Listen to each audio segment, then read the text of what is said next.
Bonsoir à toutes, bonsoir à tous. C'est toujours avec un grand plaisir que je vous retrouve pour votre rendez-vous quotidien d'actu sur 8 Mont-Blanc. Bienvenue dans Accès Direct, la seule émission en direct à la fois sur les réseaux sociaux, sur la télé. D'ailleurs, comme chaque soir, n'hésitez pas à questionner, à commenter cette émission grâce au hashtag Accès Direct. Et au programme, ce soir, nous parlerons avec deux députés de La République En Marche qui seront avec nous sur le plateau de la loi Elan qui a été adoptée en première lecture ce mardi à l'Assemblée nationale. Il sera également question de hockey subaquatique et d'une compétition internationale du côté d'Annemasse. Nous y reviendrons. Et puis comme chaque vendredi, nous ferons venir Camille Copin et sa Bible des programmes pour ne pas être en manque d'inspiration dès ce week-end. Bienvenue dans cette émission. Et comme tous les soirs, on commence avec les titres de l'actu qui seront développés dans un peu moins d'une demi-heure. Avec ce soir Kim. Bonsoir Kim. Salut Manu. Et ce soir avec toi, on parle d'une superbe compétition de vélo qui est pas si loin de chez nous. Et oui, en fait, donc ce week-end, ça se passe à La Clusaz, c'est Alps Bike Festival. C'est environ des centaines de VTTistes qui vont participer à des courses tout terrain. Donc en fait, c'est vraiment la fête du vélo. Et à tout âge, on peut le voir sur ces images. Et puis un autre reportage, celui sur une expo, mais qui nous rajeunit pas pour ceux qui ont connu ça. Donc en fait, depuis quelques semaines, le château d'Annecy présente l'exposition Shadok. Donc en fait, c'est en hommage aux personnages de films d'animation et aux personnages de télévision. Eh ben, on a hâte de voir ça, un reportage complet donc dans moins d'une demi-heure, ce sera au JT. Et puisque tu es là, j'enchaîne tout de suite avec la revue de presse. Et toi, tu vas nous parler d'un cas un peu école, si on peut dire, d'un monsieur qui avait tout simplement oublié d'avoir son permis, ou comment ça s'est passé? Alors en fait, c'est qu'il y a quelques jours, un automobiliste de 72 ans a été interpellé par deux gendarmes. En fait, c'était des gendarmes de la brigade motorisée à Ugine. Donc en fait, pour l'instant, une interpellation normale. Gendarme, un monsieur. En fait, ça se corse parce qu'en fait, le monsieur n'avait pas de permis depuis 16 ans. Donc en fait, il a perdu son permis en 2002, exactement. Donc c'est selon nos confrères de Dauphiné libérés. Et en plus, apparemment, il n'a pas fait des démarches pour repasser l'examen de la conduite. Il était courageux, le monsieur. Et c'est pas tout, parce qu'apparemment, les gendarmes se sont aussi rendus compte que l'assurance et le contrôle technique étaient dépassés. Bah, heureusement qu'il n'a pas eu d'accident. Mieux vaut les arrêter avant, j'ai envie de dire. Puis tu nous as trouvé un autre article, celui-ci de France Bleu, sur une escroquerie pas comme les autres. Donc on reste toujours en Savoie. Donc cette fois-ci, ça se passe à Chambéry. En fait, ce matin, le tribunal de grande instance de Chambéry a jugé deux hommes soupçonnés d'escroquerie. Donc en fait, l'affaire remonte en 2013. Pendant 5 mois, c'est-à-dire de juillet à décembre 2013, ils auraient payé près de 100 magasins situés dans le centre de l'Est, enfin dans le centre et de l'Est et dans l'Est de la France, pardon, ils ont payé via des chèques sans provision. Des chèques en bois. C'est ça. Donc là, forcément, litige et puis tribunal. Le coût, en fait, c'est près de 97 000 euros. Et ça fait pas mal, ça fait pas mal. Et toi, du coup, c'est une scène digne d'un film d'espionnage. Ouais, c'est un peu ça. Je suis tombé sur cette histoire d'un ex-espion français recruté en 1983 par la Direction de la Surveillance des Territoires, la DST, aujourd'hui devenue DGSI. Alors aujourd'hui, le sexagénaire est devenu consultant en Afrique spécialisé dans la sécurité des entreprises. Et en février dernier, il publiait son livre nommé « Je ne pouvais rien dire, un ancien espion raconte ». Visiblement, il en a raconté un petit peu trop, car ce jeudi 14 juillet, il a été interpellé à l'aéroport de Clermont-Ferrand par ses anciens collègues, justement, de la DGSI.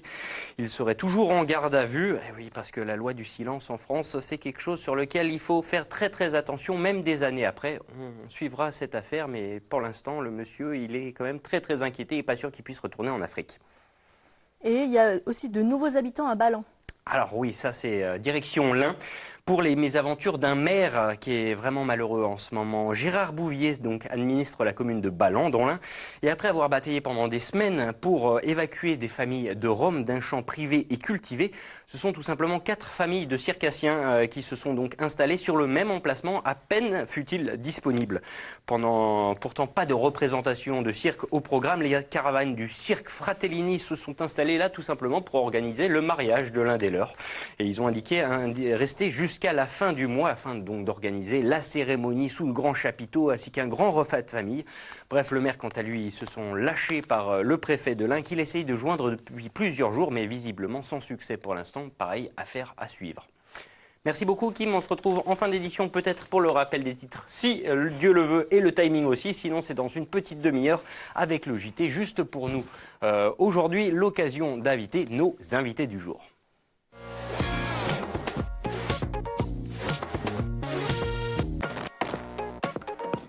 Mesdames, bonjour. Bienvenue sur ce plateau. Merci d'être avec vous. Véronique Rioton, députée La République En Marche, pardon, j'ai failli blasphémer. Première circo de Haute-Savoie, et Frédéric Lardet, député également La République En Marche sur la deuxième circonscription de Haute-Savoie. Et avec vous, mesdames, on va parler de la loi Elan. Puisque je crois que vous êtes très au fait de ce qui s'est passé ces derniers jours. Alors, adopté en première lecture à l'Assemblée nationale, c'était mardi si je ne dis pas de bêtises. Et cette loi Elan, donc la loi évolution du logement, de l'aménagement et du numérique, elle a fait couler beaucoup d'encre ces derniers jours. Puisque justement avec la loi SCRU, remaniement, etc. Alors concrètement, mesdames, où on en est aujourd'hui? Quelles sont les différentes phases déjà du calendrier sur lesquelles on va passer dans les prochaines semaines, les prochains mois? Alors, en termes de calendrier, c'est passé à l'Assemblée et puis ensuite elle va être étudiée au Sénat et puis éventuellement votée. Et s'il n'y a pas d'accord, peut-être qu'il y aura une CMP en fonction de l'évolution du texte. Alors ça, concrètement, ce serait à quel horizon, si tout se passe bien dans les règles? Alors, on n'a pas le calendrier à ce stade. Voilà. D'accord, mais bon, il y en a encore pour quelques mois, j'imagine, au bas mot. Alors, c'est vrai que cette loi Elan, comme je le disais, elle fait couler beaucoup d'encre, notamment le fameux article 46. Ces derniers jours, on en a eu pas mal vent dans toute la presse nationale. Alors, expliquez-moi plus en détail de quoi il en retourne concrètement. Je crois que ce qu'il faut garder d'abord en tête, c'est l'esprit de la loi. Et l'esprit de la loi, c'est véritablement de libérer le foncier et de permettre à l'ensemble des Français d'avoir un accès plus facile et de construire plus pour que chacun ait un logement. Et c'est ça qu'il faut retenir de façon forte sur la loi. Alors, j'imagine. Donc je pense que c'est tout à fait ça. Ce qu'il faut retenir aujourd'hui, c'est que ce projet, d'une manière globale, va permettre effectivement de construire mieux, plus vite et surtout moins cher. Et va permettre aussi de bien mieux réguler la problématique du logement social. Donc on en reparlera peut-être tout à l'heure dans le cadre de la problématique SRU. Mais l'objectif de cette loi, notamment, il y a deux principes importants qui ont été édictés. C'est de permettre effectivement d'avoir une meilleure rotation du parc HLM avec une cotation, la mise en place d'une cotation dans un premier temps. Et puis aussi l'étude régulier des dossiers des personnes qui occupent les logements sociaux. Donc, pour exemple, tous les 3 ans, les locataires de logements sociaux devront effectivement présenter un dossier et sera étudié à nouveau pour vérifier si leurs revenus sont toujours en adéquation avec l'occupation d'un logement social. Et dans le cadre de notre département, cet amendement qui a été voté et cet article qui a été voté est très important, puisque nous avons une véritable problématique de rotation dans nos logements sociaux. Alors jusqu'à présent, justement, les logements sociaux, ils étaient plus ou moins encadrés par cette fameuse loi SRU qui imposait donc aux municipalités de plus de 3500 habitants d'avoir un quota de 25% de habitation à loyer modéré sur la commune, mais qui était disponible donc pendant 5 ans, qui était considéré pendant 5 ans comme HLM, propriété de la commune. Aujourd'hui, l'objectif, c'est de passer à 10 ans. À 10 ans, oui. Alors, déjà, il faut remettre un petit peu en avant l'importance de ce qui a été voté, c'est-à-dire permettre à des personnes qui ont des moyens plus modestes d'accéder à la propriété. Et ça, c'est un élément majeur, puisque quand vous devenez plus âgé, quand vous allez devenir retraité, il faut que ces personnes-là puissent être propriétaires d'un logement. Donc permettre à toutes ces personnes d'accéder, et qui sont locataires, puisque ça c'est important, qui sont locataires de leur logement, les aider à devenir propriétaires. Donc dans ce cadre-là, ce qui avait été demandé par l'ensemble de nos élus, plus les bailleurs sociaux, c'était de faire en sorte que les locataires qui vont accéder à la propriété de leur logement, et uniquement pour ceux-ci, vous aurez effectivement une prolongation à 10 ans de ces logements qui resteront dans le périmètre de la loi SRU. À qui on s'adresse en fait quand on travaille sur cette loi? C'est comme l'ensemble des gens qui nous écoutent ou qui nous regardent, c'est qu'on a une liste d'attente, et particulièrement en Haute-Savoie, en tout cas on a le souci de porter ces problématiques-là, on a des listes d'attente qui sont importantes. Et quand on dit qu'on veut aller sur plus de mobilité, qu'est-ce que les gens vivent concrètement? Ils ont un appartement et puis la vie évolue. Donc les enfants grandissent, quittent la maison et on peut avoir des couples qui vieillissent et qui restent dans un appartement qui ne répond plus aux besoins. Donc à travers cette loi, qu'est-ce qu'on a fait? On a fait en sorte que ça réponde de plus en plus aux besoins des personnes, que ça permette à des jeunes couples qui ont des enfants d'accéder à ce type de logement. C'est pour ça que le fait de revoir tous les 3 ans la situation réelle des personnes et de permettre cette mobilité-là, c'est très important. Qu'est-ce qu'on vise, nous? Simplement qu'il y ait moins de personnes sur les listes d'attente et qu'ils accèdent au logement, le plus grand nombre. Tout simplement. Alors c'est vrai que dans notre département, j'ai l'impression qu'on n'est pas forcément les plus mauvais élèves à ce jeu-là, ne serait-ce qu'en quantité de logements sociaux par rapport justement à cette loi SRU qui impose les 25%. Alors on a des besoins, hein. Je veux dire, les listes sont importantes. Quand on témoigne et qu'on travaille la mobilité et puis on travaille l'accession à la propriété. Il y a aussi une autre chose qu'on a fait à travers cette loi, c'est qu'on a permis à des bailleurs de se rassembler pour atteindre une taille critique qui va permettre du coup de simplifier la vente des appartements à HLM pour permettre l'accès à la propriété et avec ces bailleurs sociaux qui sont rassemblés, eh bien, de pouvoir vendre. On a un objectif de 40 000 logements vendus chaque année, donc 1% du parc, pour que ce soit en rotation et permettre à l'accession. Donc ça, en Haute-Savoie, pour nous, ce sera très important parce qu'on est plutôt en besoin de logements de façon importante. Aujourd'hui, pour revenir sur quelques chiffres, on a 33 communes en Haute-Savoie qui sont concernées par la loi SRU. Il y a 7 communes carencées sur l'ensemble du département, donc ce n'est pas non plus catastrophique. Et vous avez à peu près 12 000 demandes par an en matière de logements sociaux. Ça fait encore un gap entre les deux. Après, il faut aussi expliquer aux auditeurs qu'on a en France une chance assez importante, puisque quand vous avez un revenu, pour certains, à hauteur de 4 000 à 5 000 euros par mois, si vous êtes une famille de 4 personnes, accès au logement social. Donc l'éventail d'accessibilité à un logement social est très important en fonction des critères de rémunération, ce qui est assez atypique et assez particulier pour la France. Donc il faut continuer dans ce sens-là, mais aussi il faut savoir que cela génère effectivement une demande très forte de ce fait-là. Donc il va falloir effectivement construire plus pour répondre à cette demande qui, du fait des critères de sélection en matière de revenus, fait qu'on a une demande relativement forte par rapport à d'autres pays. On est dans un territoire quand même avec des contraintes et des problématiques un petit peu spéciales.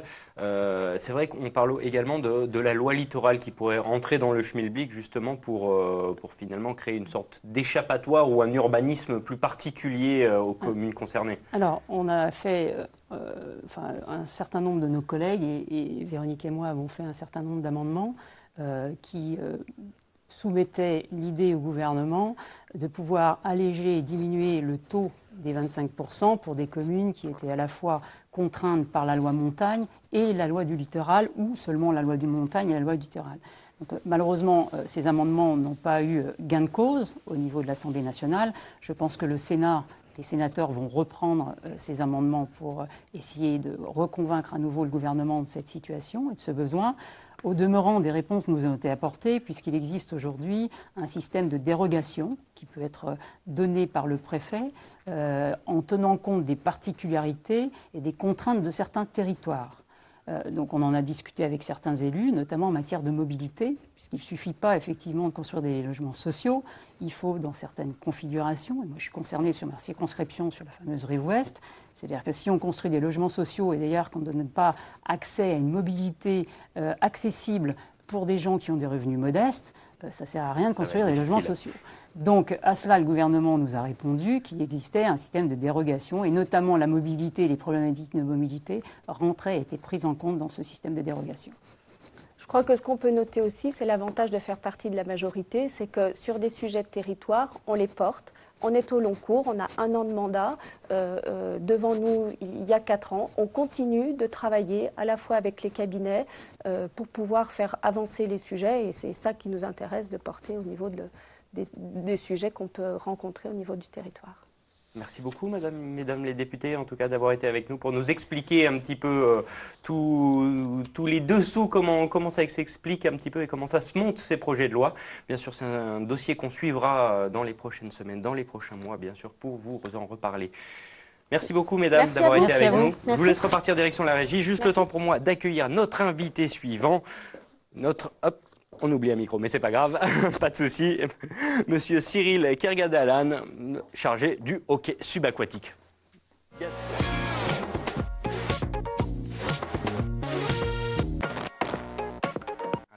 La mise en place, c'est compliqué. Et Cyril, bonjour. Bonjour. Merci d'être avec nous. Merci de m'accueillir. Avec vous, on va parler d'un sport assez méconnu, mais calvant en poupe, qui plus est en ces périodes de canicule, là où la glace a fondu. Maintenant, il reste les piscines.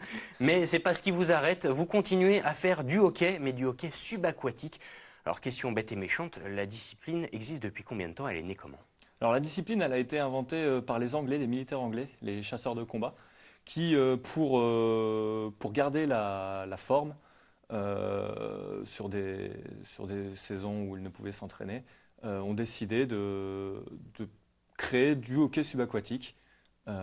Voilà, tout simplement. Donc, c'était là, on est en 2018, c'était il y a 40-50 ans. Quand même, un petit vécu derrière, derrière cette discipline. Alors après, la discipline a évolué au fil des années, bien sûr. Mais à l'origine, c'est bien ça. C'est l'armée anglaise qui a développé le sport. Aujourd'hui, il n'y a pas de fédération à proprement parler au niveau de... Si. Donc le hockey subaquatique fait partie de la Fédération française d'études des sports sous-marins. Okay. Donc c'est une fédération qui regroupe la plongée et toutes les disciplines sportives subaquatiques. Donc elle est au même rang que la nage avec palme, le tir sur cible, l'orientation subaquatique et d'autres pratiques. Au niveau français, c'est donc cette fédération. Et au niveau international, elle fait partie de la Confédération mondiale des activités subaquatiques, qui a été créée il y a très longtemps par le commandant Cousteau à l'époque. Alors justement, si on veut s'y intéresser un peu plus, il y a un grand rendez-vous qui arrive, un rendez-vous international, et d'ailleurs sous peu, et du côté d'Annemasse. Pas plus tard que demain. Tout simplement. Voilà. Donc demain, à partir de 14h, on a le premier tournoi international du Léman de hockey subaquatique qui va débuter. Donc c'est la première édition et c'est aussi le premier événement de ce genre en Haute-Savoie, où on aura 8 équipes venues de France et d'Europe, puisqu'on a pour cette première édition le bonheur d'accueillir une équipe de la banlieue de Londres et une équipe de Zurich. Alors, vous nous avez apporté un peu de matériel. Concrètement, comment ça se passe? C'est des matchs qui reprennent un peu les bases du hockey classique ou De très loin. De très loin. De très très loin. Comme vous pouvez le voir sur les photos ou sur le matériel qui est là, on joue avec une petite crosse que l'on tient à une main. Main qui est protégée par un gant, puisqu'il peut y avoir des contacts. On peut bien le voir sur les photos de la fédération espagnole qui nous a prêté. Et donc on est 6 contre 6, avec 4 remplaçants qui peuvent intervenir à n'importe quel moment. En ça rejoint un petit peu le hockey sur glace. Le but du jeu, c'est bien sûr de marquer un but de plus que l'adversaire. Alors, tout est coulé, les cages sont au fond, il y a un palais qui est lesté également. Et tout à fait, donc on joue sur un terrain le plus stable possible, le plus plat possible, entre 2 et 4 mètres de profondeur. Okay. Le palais est lesté et on joue palme, masque, tuba, donc quand on est sous l'eau, on est en apnée. Et c'est à toute l'équipe de bien se synchroniser, de bien être positionné pour être sous l'eau au bon moment et reprendre son air au moment le plus opportun. J'imagine que c'est beaucoup plus tactique qu'il n'y paraît parce qu'il n'y a aucun moyen de communiquer forcément. C'est ça, tout passe par la connaissance du jeu, les habitudes, l'alchimie que l'on a dans notre équipe pour savoir où va être notre coéquipier et à quel moment. C'est vraiment un aspect primordial de la discipline, au-delà de la capacité à retenir son souffle. Bon, alors vous nous le disiez tout à l'heure, créé par les Anglais. D'ailleurs, il y a une équipe d'Anglais qui arrive donc pour ce championnat. Où on en est, nous, les Français? Alors, les Français font partie du top 3 mondial. On a plusieurs équipes de France, féminines, masculines, moins de 23, également féminines et masculines. À titre d'exemple, les Françaises, chez les adultes, sont championnes d'Europe. Et elles vont tenter de faire encore mieux au prochain championnat du monde au Canada. Bon, les aspirations du sport, c'est comme tous les autres sports. Devenir olympique, c'est ça le Graal? Ce serait un rêve, bien sûr. Après, il va falloir grandir un petit peu pour prétendre au rêve olympique. Mais en tout cas, c'est un sport qui a un vrai potentiel, puisque c'est un sport qui est très complet. Au-delà du souffle, au-delà de la tactique, il y a un aspect physique très prononcé. On est quand même sur un sport de contact, même si les contacts sont réglementés. Et c'est un sport aussi qui développe beaucoup le cardio. Faut vraiment l'essayer pour l'appréhender. Et j'invite d'ailleurs tout le monde à venir essayer, puisque même sans connaissance du hockey, même sans avoir vraiment un gros niveau en apnée ou un gros niveau physique, on peut très vite progresser et très vite s'amuser surtout. Justement, possibilité peut-être d'essayer à l'occasion de cette compétition? Alors, à l'occasion de cette compétition, non, ce ne sera pas possible. C'est quelque chose que l'on souhaite implémenter dans les prochaines éditions du tournoi. Pour l'instant, ce n'est pas le cas. Par contre, il n'y a aucun problème pour venir essayer en semaine sur nos créneaux d'entraînement, donc à la piscine d'Atmas, le mercredi soir à partir de 19h45. Si on veut vous joindre, il y a une page Facebook peut-être, un site internet? Alors il y a une page Facebook sur Annemasse Hockey Subaquatique, donc, qui fait partie du club de plongée Exocet Léman. Également, vous pouvez trouver les coordonnées, enfin mes coordonnées pour organiser une initiation sur le site de la Fédération Française d'Études des Sports Sous-Marins 74, donc ffessm74.com. Tout simplement. Et Voilà. le message est passé. Merci beaucoup Cyril d'avoir été avec nous aujourd'hui sur cette émission et on vous souhaite beaucoup de réussite du coup pour l'organisation de cette compétition ce week-end. Donc du côté d'Annemasse, les premiers matchs, quelle heure? 13h30. 13h30. Samedi 13h30, dimanche dimanche 9h. Je ne sais pas si ça fait partie du programme que nous a sélectionné Camille, mais en tout cas, vous n'avez plus d'excuses, vous avez toutes les informations. Merci beaucoup Cyril. Merci à vous. Je vous laisse repartir direction la régie. Merci. Avec le matos, hein, parce qu'on est des fous. Merci. Et puis j'accueille tout de suite Camille Copin et son calepin magique pour toutes les agendas sortis pour ce week-end, les prochaines semaines. C'est à toi Camille.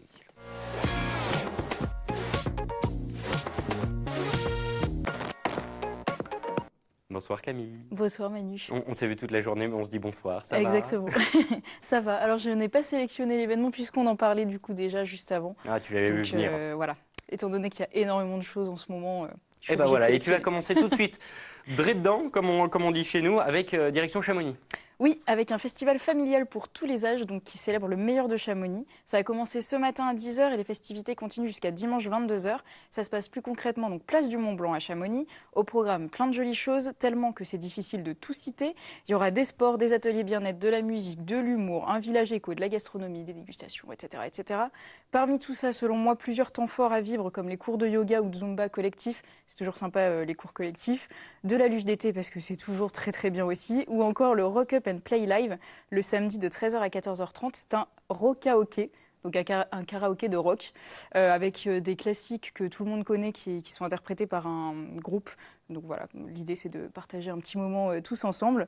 Bref, des tas d'activités à faire, des choses à voir ou à goûter. On compte 99 € pour un pass week-end pour une famille de 4 personnes, 49 € pour un adulte, toujours pour le week-end. Et en tarif à la journée, comptez 53 € en famille et 25 € pour un adulte. Et toutes les infos sont à retrouver sur chamfest.fr. Bon, ça c'était pour la partie festive, mais te Voilà. connaissant, il y a un agenda sportif qui arrive. Tout à fait, parce que voilà, c'est totalement la période et qu'on vit dans une région magnifique. Je t'ai sélectionné plusieurs trails de ce week-end et un petit peu plus loin. Donc on commence avec le trail des Crêtes du Chablais. Ça se passe demain samedi 16 juin et que vous soyez débutant ou confirmé, il y en a pour tout le monde puisque 3 parcours sont au programme. On a un parcours découverte de 15 km avec 1000 mètres de dénivelé positif, un parcours de 49 km avec 3950 mètres de dénivelé C'est déjà positif pas mal. que vous pouvez faire seul ou en relais. Et enfin, un dernier parcours de 84 km et plus de 6400 mètres de dénivelé positif que vous pouvez également faire seul ou en relais. Si vous le faites seul, vous êtes fou, mais c'est Ou très mutant, bien. ouais, tout simplement. En tout cas, Manu, j'en dis pas plus, je te laisse découvrir la bande-annonce de l'événement. On regarde.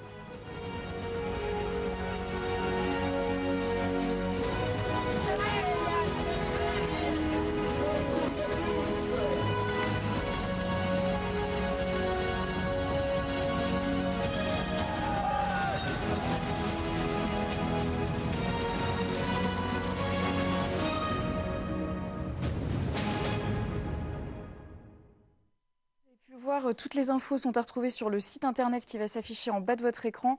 Les inscriptions en ligne ne sont pas encore fermées, mais je vous invite tout de même à faire un tour à la mairie de Vacheresse jusqu'à 22h ce vendredi soir pour tenter votre chance parce que voilà, c'est encore disponible sur internet, mais comme les premiers départs sont à 4h je crois demain matin, vaut mieux quand même être sûr qu'il reste de la place.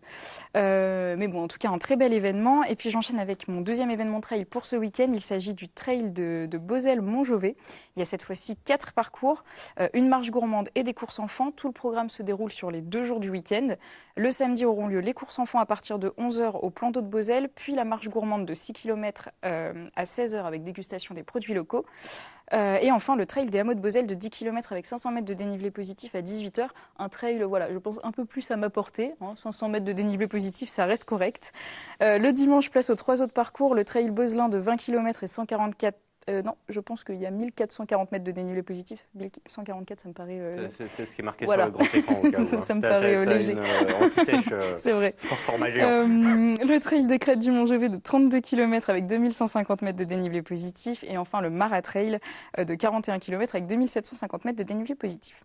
De très beaux parcours pour se retrouver en plein cœur de la nature, repousser ses limites et profiter du soleil.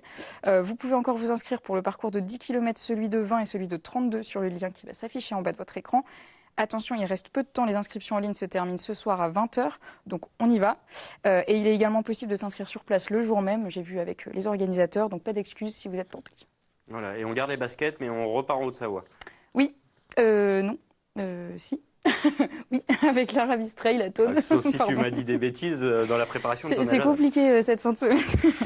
Donc oui, effectivement, avant de transformer mon agenda en chronique trail, voilà, je fais vite. 3e événement trail qui aura lieu le week-end prochain, samedi 23 juin à Thônes. 3 parcours de respectivement 19 km, 47 km et 66 km sont programmés. Toutes les infos sont à retrouver sur le site internet aravistrail.fr et les inscriptions en ligne sont ouvertes sur le site El Chrono jusqu'au 20 juin pour les tarifs compris entre 24 et 71 €. Et toutes les courses à pied, trail de la région, etc. sont à retrouver sur coursivite.run. N'hésitez pas parce que généralement je vois un peu les événements au dernier moment, donc on n'hésite pas à aller faire un tour sur ce qui se passe dans la région. Et il y a quelques images ou... Il y a quelques images, voilà. Mais il n'y a pas d'extrait. Très bien. Bon, et au cas où on a un coup de chaud, direction l'eau. Direction l'eau. Là, j'ai carrément raté le coche, Manu. Je te parle d'un événement dont les inscriptions sont closes. Mais j'en parle quand même. Bon. Voilà, j'ai décidé...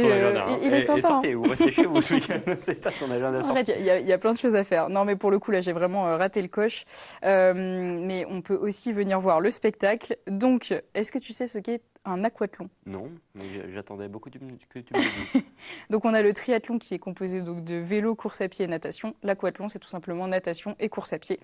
C'est comme du biathlon, mais sans la neige et sans les carabines et sur l'eau. Voilà, on va dire ça.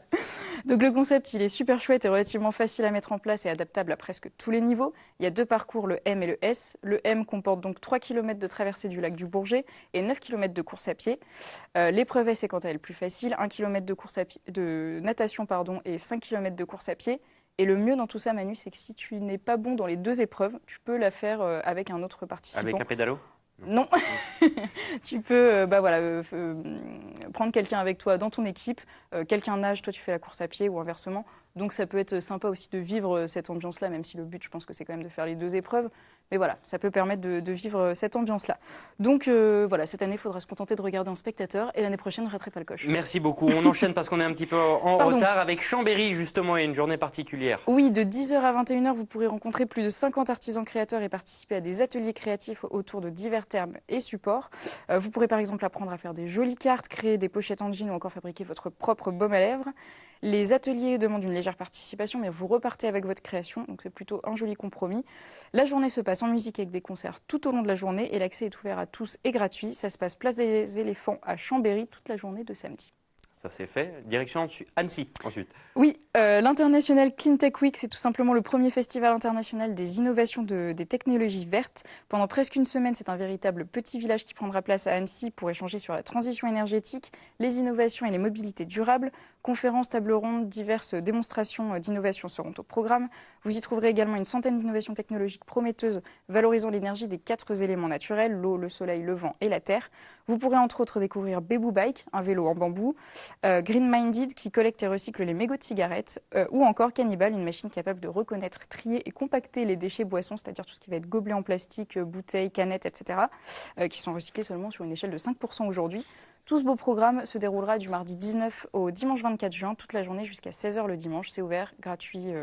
Voilà, ça se déroulera au parc de l'Imperial Palace à Annecy. Et un petit dernier, mais vraiment petit. Un petit dernier mot, je fais très court. C'est la fête de la musique le 21 juin. Merci donc, beaucoup, Camille. allez prendre les infos. Voilà, je m'étalerai pas plus. Il y a plein de communes qui fêtent ça, donc voilà. Tout est dit. Merci beaucoup, Camille. Je suis désolé, hein, je presse un petit peu. Mais on a une liaison Skype avec monsieur Jean-Christophe de Vries. Bonsoir. Bonsoir. Vous êtes le fondateur et le directeur artistique de Lavo Classique. C'est donc un festival de musique classique qui fête cette année sa 15e édition. C'est du 14 au 24 juin du côté des Berges du Léman, côté suisse donc. Et je crois que pour vous ça va être un peu chargé puisque d'ici quelques minutes il y a un grand rendez-vous qui s'annonce. Absolument, oui. Là c'est l'ouverture du Festival Off, c'est-à-dire près de 30 concerts gratuits. Et puis on a plus d'une vingtaine de concerts payants dans le festival IN. Donc là on se trouve dans le caveau Poitras avec le lac derrière nous et les montagnes françaises qu'on aime tellement. Et puis voilà, le festival va être jalonné de tout un tas d'expériences insolites et de concerts. Alors j'ai vu que cette année il y avait quand même une ligne rouge qui était des références extra-musicales, ce qu'on appelle des musiques à programme. Est-ce que vous pouvez nous en dire un peu plus ? Ah bon, vous êtes briefé. Oui, la thématique s'appelle Tout un programme. Alors bon, ça donne déjà un peu la tonalité festive et bien chargée d'une 15e édition. Mais la musique à programme, ça fait effectivement référence à quelque chose de très beau et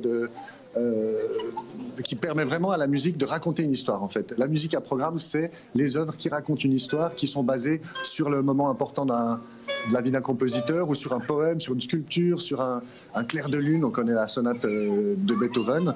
Et donc voilà, c'est vraiment une musique qui a un fil rouge et qui transmet quelque chose. Et en fait, on se sent plus proche de la vie du compositeur. Bon, alors c'est dans le canton de Vaud, c'est un petit peu plus loin que Lausanne, mais pourtant les Français sont les bienvenus, j'imagine également. Oh oui, dis donc, les Français et tout le monde. Lavaux est maintenant classé patrimoine mondial de l'UNESCO pour ses vignes en terrasse millénaires. Et on a la chance de pouvoir donner là depuis 15 ans un festival qui attire loin à la ronde, puisque la région elle-même attire loin à la ronde. Petite dernière question, il y a d'autres temps forts qui vont arriver jusqu'au 24 juin prochain. J'ai pas compris, reposez la question. Il y a d'autres temps forts qui vont arriver jusqu'au 24 juin et pas des moindres, je crois. Et pas des moindres. Bon, on a la chance d'accueillir pas mal d'artistes français. Hier, on avait un concert d'ouverture avec Nicolas Angelich, de référence mondiale en termes de piano. Ce soir à 22h, on a le Quatuor Voce, qui est un quatuor français aussi, qui jouera tout à la bougie. Et puis, par exemple, mardi prochain, une soirée au milieu de la forêt avec les chanteurs d'oiseaux, Jean Boucault et Johnny Ras, qui sont français aussi.